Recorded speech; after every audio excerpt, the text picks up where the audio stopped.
How to connect WordPress with GoHighLevel. Hey everyone, and welcome back to my YouTube channel. In this video, I'll show you step by step how to do so. But first, if you want to follow along with a 30-day free trial and a bonus, you can scroll down to the description. You should be able to find a link which is going to allow you to sign up for free. So let's just get back to the video. Anyways, so now it is actually easier than ever to connect your GoHighLevel with WordPress. And to do so, we simply just want to head on over to WordPress right away. We don't need to do anything from our GoHighLevel side of things.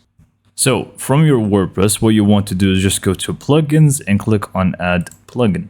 Now all you need to do is just go to the search and search for LeadConnector like so and hit enter, and you should be able to find it right away as the first option. It's this orange cube kind of thing.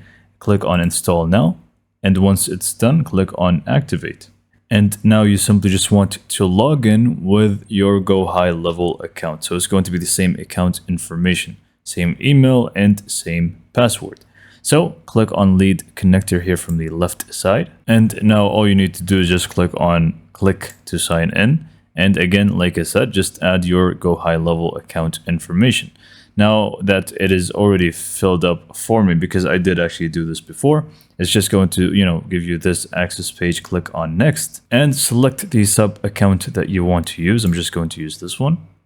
And now we're done. We're pretty much connected with GoHighLevel with WordPress. You can click on continue and see all the different things that you can actually do, like chat widgets, funnels, forms, and emails. And there's a lot more to it that you can even use as well. So this is pretty much it for this video. Hopefully you found it to be informative and helpful. And for more information, subscribe to my YouTube channel, and thank you for watching.